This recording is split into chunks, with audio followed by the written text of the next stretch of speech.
Thank you, Richie. Welcome, everyone. Let me start with introducing the first speaker. So first speaker is Dr. Ping. Dr. Ping is an assistant professor and ornamental specialist at UGA Griffin campus. She focuses on ornamental production for greenhouses and nurseries, especially her research in developing a best management for ornamental crops. She is also involved in IPM, Integrated Pest Management, for ornamental crops, looking at horticultural practices for ornamental IPM programs. Welcome, Ping. The floor is yours, okay? Let me start sharing my screen. Can you guys see that? Not yet. Yes. Oh, All right, looks great, Ping. okay, thank you. All right, good afternoon, everyone. First of all, I'd like to thank you all for joining me today, and thank you, Shmad and Richie and Bodhi for inviting me for this webinar series. Today, my talk will be preventing soil-borne disease with no chemicals, smart irrigation. So you guys has already proven you're smart enough to by just joining the webinar today already. All right. And then when we're talking about smart, I'm actually talking about start monitoring your water regularly and adapting good strategies for your watering so that you can reduce the soil-borne diseases in your nursery production tremendously. So we have the actions and how to reduce your soil-borne disease in your production. And we also have the results, which you will reduce the disease pressure tremendously for your operation. All right, so begin to start with the seminar or this presentation today, I'd like to ask you a couple questions here. How and when do you water your plants? How often do you check your irrigation system? What do you monitor for your irrigation system and how often do you check them? So those are the questions that you need to ask yourself on a regular basis and say at the end of the session if you can have those answers to those questions specifically. Okay. So here is a content that we're going to going through for today's seminar.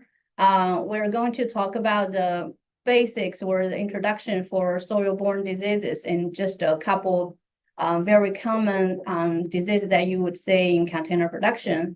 And we're also going to talk about how to monitor your irrigation regularly, how to do a water test and a solution test, irrigation scheduling, irrigation efficiency, and distribution uniformity. Also, what are the things that you need to check for your irrigation system? At the end, we'll do a take-home message. So to begin for the first part, soil-borne diseases, again, I am a horticulturist, not a plant pathologist. So I'll just go through some of the basics that most of us already kind of know. And if you want to get a more detailed pathogen, well, you know, Dr. Jane Woodward, the plant pathologist, she can tell you all about it. But for the plant disease caused by pathogen who inoculate the host by way of the soil, that's the soil-borne diseases.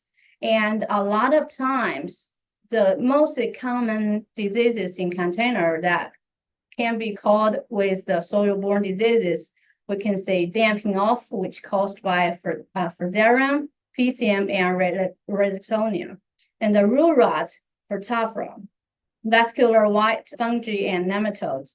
And those diseases can cause symptoms with wilting and collapse, sediment growth, root decay, and lesions at the soil line and sudden death. So the reason why we're talking about soil-borne diseases is because when we're talking about irrigation scheduling, that has significantly influenced on soil-borne diseases because some of those or most of those pathogens that we mentioned here above, they have specific requirements for the moisture level at the soil. That's why we're going to focusing on most of the soil-borne diseases for today's seminar.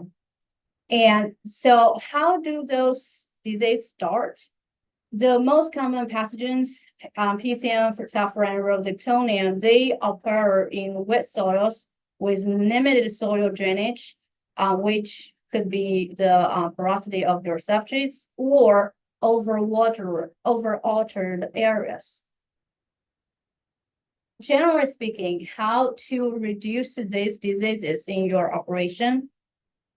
Like we said before, look at the reasons, and so we can come up with some of the solutions, right? So avoid wet soil, poor drainage, and high soluble salts. Those are the reasons, some of the reasons that can cause those diseases. So avoid those reasons can help you reduce the diseases.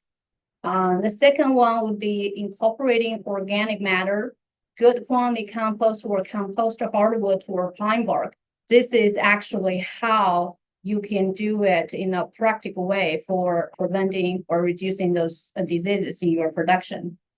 And the other one would be, it's more from a structure or facility perspective, installing French drains, and also avoid planting too deep. That's when you are planting your plants. And last one would be remove infected plants from the area as soon as you detect the symptom. Remove them instantly before they spread out and make it worse. Moving to the next part. Now we know the water issue can be a big factor in terms of the soil-borne diseases in your operation. Then now what way should be monitored for your irrigation system? The first one will be water quality, which I have it here, pH and EC, and this can be easily down at a regular level. And I'll go through some of the steps and methods for you to measure them.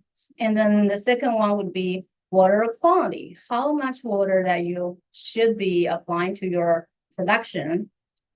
That will lead to irrigation efficiency, irrigation distribution uniformity, and irrigation system checks. Now, let's step one back and say, why should we monitoring water quality? Now look at this chart with the pH and the relationship between pH of the soil and the nutrition availability, and here I have the bacteria and fungi growth relationships. So we all know that at a certain pH range, there are several elements for nutrition that will be more easily available for the plants to uptake, right? And that's one of the reasons why it is very important to maintain a good pH with your solution, with your substrates for your plant production. So basically, again, back to one of the practice of how to monitor your plants or production with water, avoid wet soil, poor drainage, and high soluble salts. And then the soluble salts will be measured with the EC units. Now let's look at a bigger picture. When we're talking about container will be the buffer zone for everything that you have in there. It'll have your plants, it will have your fertilizer, your irrigation, your fungicide, pesticides, the temperature, and the pathogen. Everything goes into your container, and of course substrates.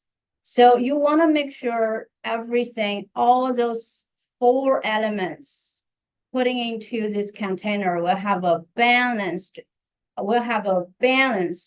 for your plant to grow. And that's a whole, you look at it as a whole package. All right. So for the water quality, how to monitor? First of all, you need to collect a water sample from different area. For instance, if you want to know your water quality of your pond, you want to take samples from different part of your pond, like the surface level of your pond, the medium and the bottom. And so that way you will have an average of the water quantity or the water quantity for that area. Okay. And if you want to get to know the water test from your production section, you would also want to collect a different sample from different areas. And you can send the soil, plant, and water or your samples to the lab where you would pay. It's pretty cheap, but you'll pay that. Or you can also work with your extension office. I think you still have to pay a little bit, but they can help you getting the sample sent out. And some of the extension agents can even help you collect the sample for you, right? And here I'm giving you an example with a water analysis report. This is where you can get your sample sent to the soil, plant, and water laboratory in Athens. I think a lot of times they can come back with your report pretty fast. Now let's get into some practical site and how now we know why we need to monitor and what we need to monitor. And now let's talk about how to monitoring during your growing season. So for instance, I want to know my water quantity in the production season and in the production section. What kind of methods that I can use to monitor them on a regular basis if I want to. So the pour through method here is a good way where you don't have to actually have a destructive sample connection, and then you can do it. You can do it at any time without hurting or damaging your plant production and without damaging your growing practice at all. So the material needed for the pour through method, pH EC meter. There are tons of different products that you can get online with pretty low price. This is just an example that I normally use for my research program. It's a portable pH EC meter where you can measure pH and EC all at the same time. And then also for this one specifically, you'll need calibration solutions with pH 4 and 7 and 10. And a lot of times for container production, you don't really need the pH 10 for calibration. So I don't have that. And a saucer or collection trace.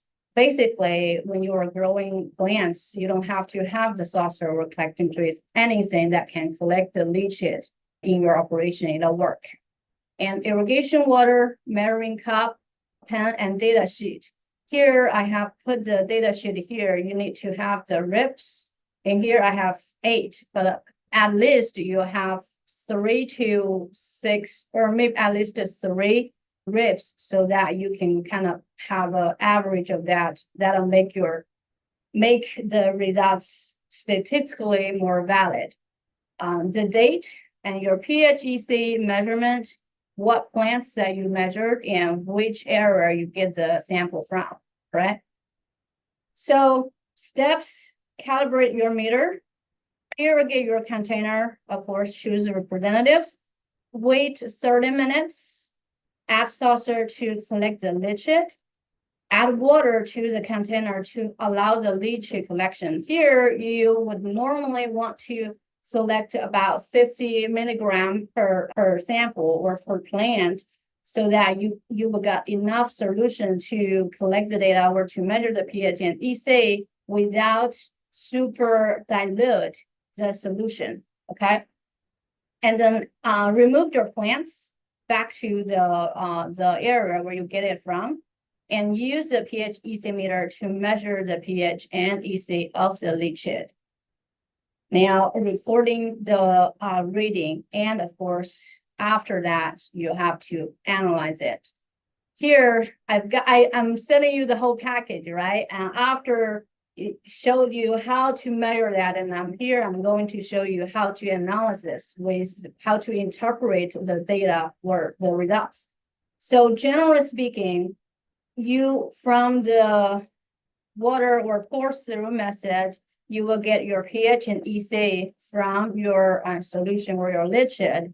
generally speaking, for your production, if you're using solution only or the controlled release fertilizer and solution altogether, you probably gonna look at pH ranging from 4.5 to 6.5. That would be your sweet spot for your production.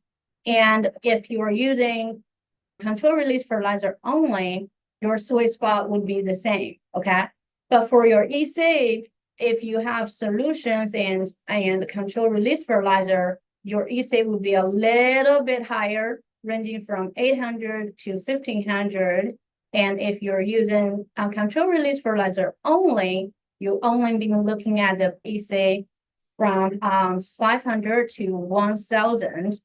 The reason why is because we mentioned the salt or the fertilizer actually would be, once the water soluble fertilizer dissolved in the water, all those nutrients will exist as a kind of salt, and that can increase the EC in your solution. And that's why if you have a solution only or controlled release fertilizer in a solution altogether, the pH of your solution or leach out will be a little bit higher than your controlled release fertilizer. Okay. Now here is a normal setting that you will say with your greenhouse production or nursery production. You would have those dosatrons collected to a big bucket where you have the stock solution for your fertilizer. You can control the fertilizer injection concentration from here with 100 ppm, 200 ppm, or 300 ppm, depending on your plant species and your growing status. Okay, and another simplified would be here. It can be as simple as that. All right. Now moving forward to our another factor, the water quantity.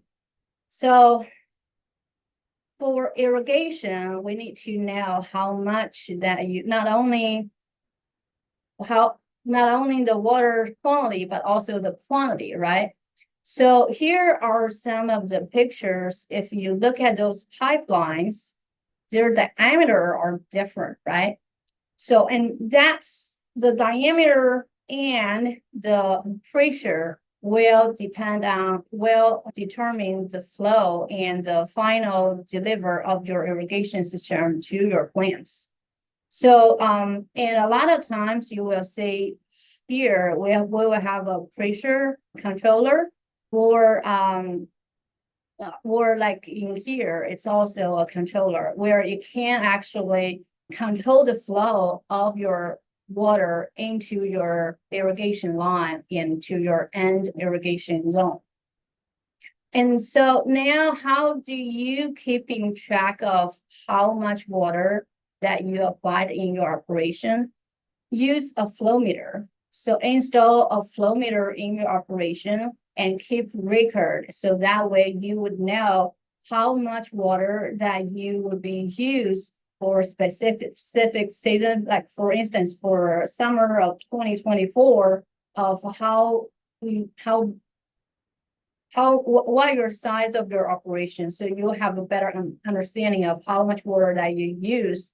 And the reason why it's important to keep that is, especially if you wanted to expand your production site down the road, you would go back at your flow meter, say, hey, okay, with a 2 acre of production site, I use, for instance, 1,000 gallon of water for 1 day or whatever. So then you can use the data to estimate of how much water that you'll be needing for your expansion area. Now moving forward with a little bit of detail or daily irrigation plan. There are several ways to irrigate scheduling. Here is a picture of showing you the fill, which means pretty straightforward. Just use your hand to fill that. It's the most commonly used one because it's very low cost. That's just why. And then the soil moisture in ED meter and ED based is another irrigation scheduling way. And plant-based would be less used, but still one of the irrigation scheduling way. We're going to go through some of them, those three of them one by one. And so irrigation scheduling by filling, again, fill the soil moisture content, just put your finger on top of the soil. It's everybody knows how to do it, right? It's easy to use, simple, but it does need training and experience, and it's low accuracy. And another way that you could do to determine if you need to irrigate your plants or not is by lifting your container, if it's container, but lifting your container and say if it's heavy or light. And that can also help. If it's heavy, it doesn't need to be water, right? If it's light or not enough, then you need to add water. So a lot of times it's going to be a combination of the fill and lifting the container to determine if you need to water them or not. And now soil moisture based, it will evolve with different soil moisture sensors like I showed in here. And it will insert those sensors to the container, and so that it can measure the soil moisture. It can be labor saving, especially if it can be completed with the auto irrigation system that can save a lot of labor. And it's also more accurate than your filling or experience. However, it does provide some disadvantage, which include frequently calibration, and some sensor can be expensive, and also where you put your sensor into, how deep it also in fact or influence the final reading of your moisture sensor level of the sensor level, your moisture level of your soil. Here is the automation irrigation using sensors. If it can be, this is just an example of how it works. So the water and solid not off, and your sensor will be going to the container, right? And then once the sensor, say here, if it find it needs to be water, and then this valve will be turned on, the water goes into it, plant watered. Another two scheduling way is the ET based, and this is more used in the field situation or scenario, where when the transpiration and evaporation is larger than the precipitation or your irrigation, then and then you need to water or irrigation is needed. So this picture is container production with overhead sprinkler, and this is the most common irrigation method that you would say in the southeastern region for container growers, or at least in Georgia. So you would have different overhead sprinkler going on, and they have the controller, and the water will go through different area, and the water will be delivered to the plants under that region. Okay. And another one that you can see in some of the container nurseries would be this. It's more like a bloomer with wells. So this system can go through it can move with the wells. So it can range from this part all the way to here. So it can cover a wider area, but of course this one is more expensive to some extent. And for greenhouse, this one is more like the blooming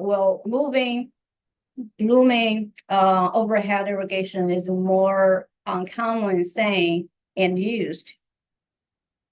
Another way of irrigation is, of course, hand watering. I have to say, even with the irrigation, whether it's overhead or drip irrigation, we'll talk about just in a minute. A lot of growers or nurseries, they still have a hand watering just to make sure that every plant is covered with water, especially those plants on the edge. And that has something to do with the distribution uniformity. We're going to talk about it just in a bit. The drip irrigation for woody plants in larger containers, this is much more widely used just because it's more efficiency for the plants. Now since we mentioned the efficiency, now I want to stop just for 1 minute and think about like Jeremy Clarkson here, and how should I be an efficient irrigator? How should I become a good irrigator so that I can be a good grower to grow better, healthier plants? Right now, moving forward with efficiency, what is efficiency? So the efficiency defines as the ratio of the volume of water taken up by plants to the volume pumped or delivered for use. For instance, if you pumped or delivered the area of 100 gallon water and delivered for that area, and 50 gallon of the plant water has been uptaken by the plants, then your efficiency would be 50%. And uniformity means all plants in the irrigation area will receive almost the same amount of the water in a given time. So when I guess you guys have the experience or have seen some of the plants, if you have buying a tray of the liner, a lot of times you'll find if you're getting those plants or materials from a good grower, then you should be fine. But if sometimes they didn't do a great job in terms of the uniformity of the irrigation, then you'll find a lot of times the plants or liners on the edge of the container tend to be smaller and drier. That's just because of the uniformity of the irrigation is not good enough. All right, now here are some of the systems type for or some of the data numbers for you to become a efficient irrigator. If we're looking at the sprinkler irrigation system for container nurseries, we are expecting to have 15 to 50% of the efficiency, the average being 20. And the drip or line source systems for surface, it's ranging from 70 to 90 with 85% as the average, and spray system from 70 to 85% and with 80 as average. So generally speaking, the micro irrigation system, including the drip and spray, has a higher efficiency compared to the sprinkler irrigation, right? Think about it. With the micro irrigation, you basically carry or deliver the water directly to the plant without any waste. But for sprinkler or overhead, I would say half of the water goes into the ground and non-plant areas. And that's why the efficiency of the number for sprinkler systems are so low. Here, what caused low efficiency? Poor irrigation system design. If the water pressure or the pressure is not regulated enough, or the landscape is not, or the irrigation system design is not appropriate for operation, you wouldn't have a high efficiency of your water. Inappropriate installation and poor management, excessive applications that leads to a very overwatered situation, and equipment failures, the linkage from defective pipe connection, and evaporation or wind drafting during application, surface runoff, or surface flow from the irrigation system, percolation below the root zone, and after your irrigation system has been installed, there's nothing you can do with the design and installation, right? So as a manager or owner of the nursery or a worker at the nursery, you a lot of times you will check on those if it's a poor management and check on the equipment failures, and we'll go through some of those in more detail down the road. The factor influence irrigation efficiency, like we said, especially with overhead irrigation, the plant species, if you are growing let's say a holly versus begonia, it's the water need would be different. Plant size, if it's a bigger tree or a bigger plant versus a small plant, the water demand or irrigation schedule would be different. Plant space, data needs to, the thing that we mentioned, when you irrigate the plants from the overhead, if you have a wider plant space, then more water will go directly into the ground without touching the container, without going to the container to your plants, right? So you will have a lower irrigation efficiency. The canopy capture, again, if you look at those pictures here, the plants, the overhead irrigation, the water goes from the above. So if you have a canopy that's cover the whole surface of your container, then the canopy will capture more of the water and they are not directly into the substrates. And also it has something to do with your weather condition and your substrates and the substrates types and components. Here I have put a link with a YouTube video of how to, with some of those factors that will influence the irrigation efficiency. They talk more in detail if you're interested. So now let's talk about the capture, canopy capture, and here are some steps that you can do if you have, if you decided one day, hey, I want to know the capture factor of my irrigation. Here are some ways that you can do. Select 5 representative plants, weigh, record, and average. 5 same container with plastic bags, weigh, record, and average. Irrigate, weigh the container with plants and average. Weigh the container without plants and average. The capture factor will be determined by those 2 formula. It is pretty straightforward. If you record the data and just do the math, or you can ask AI or Google to do the math for you. I know no one likes math. So why do we care about the capture canopy factor? And so here is the canopy factor implication. If the CF is larger than 1, that means the plant capturing the water into the container. So if for sprinkler overhead operates 60 minutes to replenish the water in the container substrates without plants, the irrigation system should operate for 30 minutes to replenish the same substrates with plants, and that had a capture factor of 2. So for basically, if you have a larger or the canopy factor, you can reduce the irrigation running time, and then the running time can be reduced by, for instance, if the CF is 2, it can be reduced by 50%. Here I have I also have the link for you to find more information.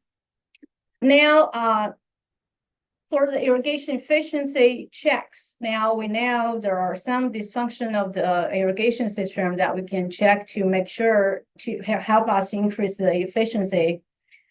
Before turn on the irrigation, look for indications of leak or malfunction of your emitter and any other things along your pipeline. Look for missing components such as nozzles or emitters. Make sure that your nozzles or emitters within the same zone are the same, except for using different emitters to compensate for pressure loss or gain due to the slope or elevation. And after turn on the irrigation, make sure to check the aeration and location of the micro irrigation emitter and spray takes water. And sprinkler observes the nozzle to ensure rotation and water trajectory are similar for each nozzle. Check for clogged or face malfunction and leaks, overhead to road and other non-production error are minimized. I haven't seen a whole lot of issue with the nursery, but I have observed for homeowners, if I go on for a walk, I would see a lot of people who are irrigating their turf grass, especially during summertime. You will see that they're watering part of the pathway or the pathway a lot of times. So that's one of the reasons why their irrigation efficiency is pretty low, right? You want to make sure those non-production area for irrigation are minimized. Now, moving forward to another concept, we talked about the distribution uniformity. That's a uniformity of water application with a sprinkler irrigation system. Low DU, normally below 60%, indicate that the application rates are very different. And then the higher one, higher than 80%, indicate that the application rate over the same area are similar in value and the water is distributed evenly to all the plants. The distribution uniformity is based on the low quarter of the irrigation. So about the uniformity, we mentioned we had the example of the materials from a grower where the age of the plant, a tree will be different than the center. And that's where we would say a lot of pressure or stress, either abiotic stress or biotic stress started.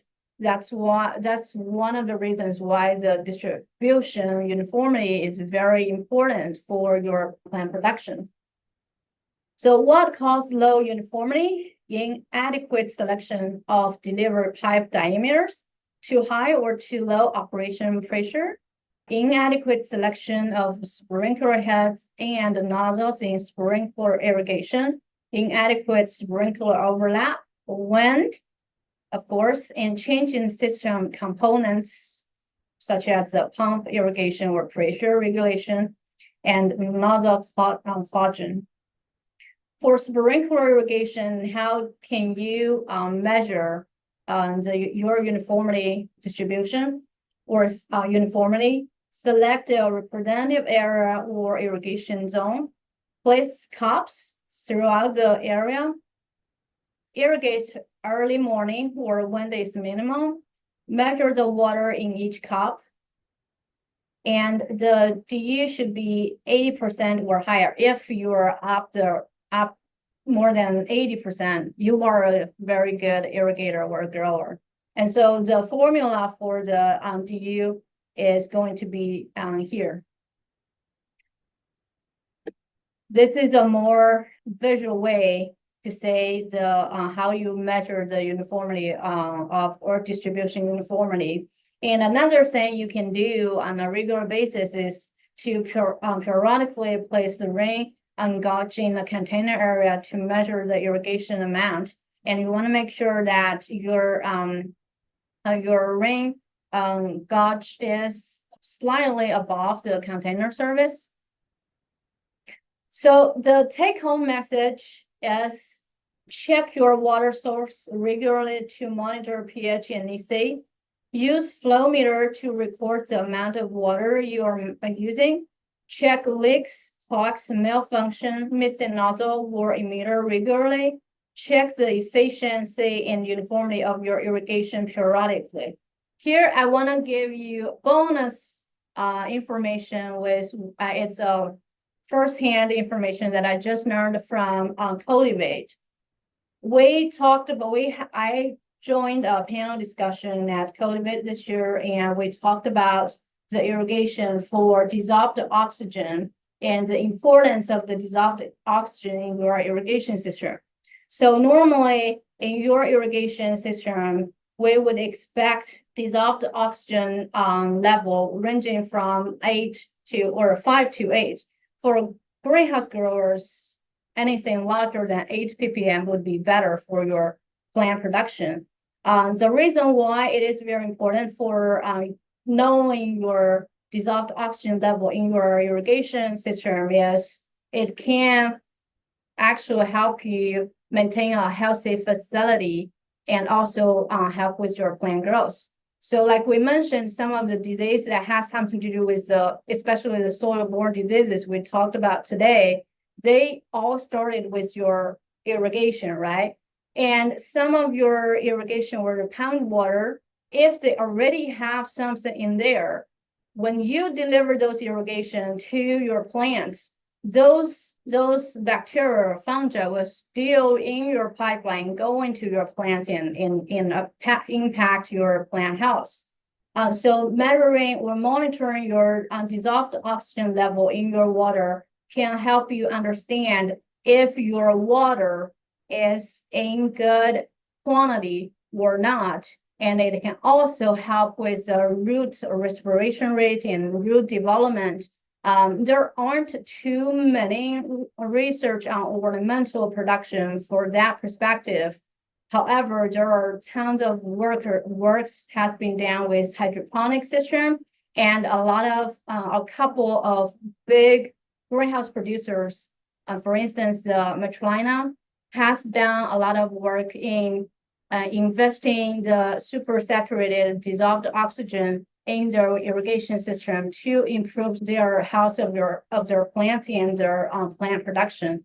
And their preliminary data show that they can, with the supersaturated dissolved oxygen into their irrigation system, we can actually reduce their production time for some of the ornamental plant production. So this is something I want to talk to you guys here, because a lot of times we haven't, well, at least it's my personal experience, I haven't seen a lot of like dissolved oxygen monitor for ornamental production or ornamental growers. At least we can increase the awareness of other ways, other factors that we need to think about when we're talking about irrigation. With that, I'd like to thank you guys again and take any questions you may have. Thank you. Thank you, Ping, for the great presentation. This is the time for asking any questions to Ping. So please go ahead and type your question, and you can use the chat, not chat, sorry, the Q&A box there, and I can read the question to Ping. Okay, I'll give you a few minutes so that at least you have some time to synthesize the data, the information that's provided, and so that you can ask some good questions. Don't be shy. Yeah, we still have time, so don't worry about time. Yeah. So while there is questions, Ping, can you tell something about some of the current projects you're working on ornamental, especially some of the areas you mentioned today? So right now I have two students. One is working on substrates, and she just finished one of her project and exploring the salinity level with different substrates for container crop production. And she is also preparing her next project, looking at the water use efficiency with different substrates. Another of my students, he's working on more propagation perspective. He's looking at the sweet tea olive, osmanthus fragrance, or osmanthus species in general, with seed production, cutting, and he's also looking at different environmental factors like the cold and dark factor or influence the flowering of the osmanthus fragrance. And now there are a couple of upcoming projects that that's in the planning. One is Shima, you and me and Eric. We're still waiting for the mountain to kick in. We're looking at starting investigating one of the invasive pest, Traverspinus or Pythium. I'm looking into horticultural practices along with Shimon and Eric. in developing a IPM for controlling that for ornamental production. And Jane Woodward and we submitted a proposal for HRI this year and looking at the substrates with for the biochar substrates specifically, their effects plant disease suppression issue for ornamental production. Yeah. That's great, Ping. Great. Yeah, we still have time. So if you have any questions, this is the time. So if you can type your questions to the Q&A box and I can ask Ping. Okay, this is an opportunity. Yeah. Don't lose it. For anyone from the audience who's a grower who has who are aware of the dissolved oxygen in your irrigation, who has done any investigation on that, that'll be, please let me know, because I think it's a very cool concept, and I just want to learn more about from the grower, because normally the industry would go behind, it would go ahead of us, a researcher, in terms of that kind of innovation in some of the technologies that they would use in their production. So I just want to know if in Georgia or even Tennessee, they have some of the growers who has invested that or who are aware of the concept. So Ping, let me ask you a question then.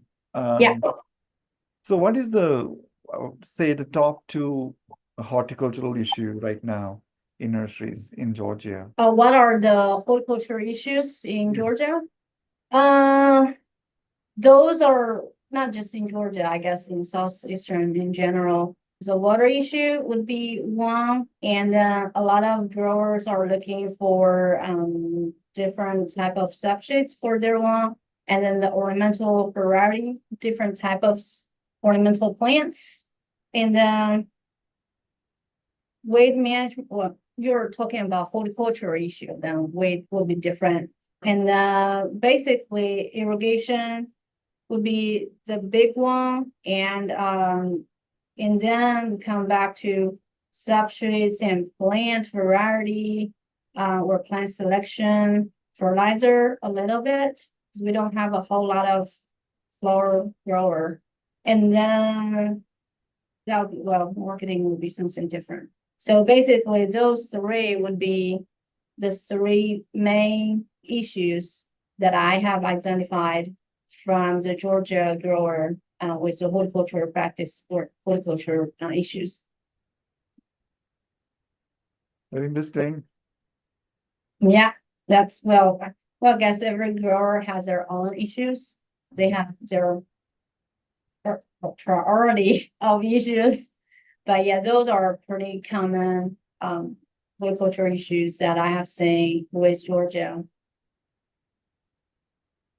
Great. So I'm looking at the chat and the Q&A box, and looks like we don't have any questions.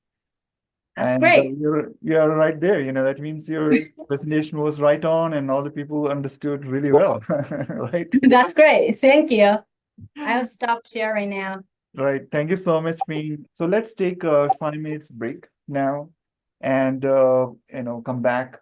I would say 5 minutes. That means 4:01. Let's start like 4:01. Okay, and we'll start with the next speaker, second speaker after that. Thank you so much, Ping. Thank you.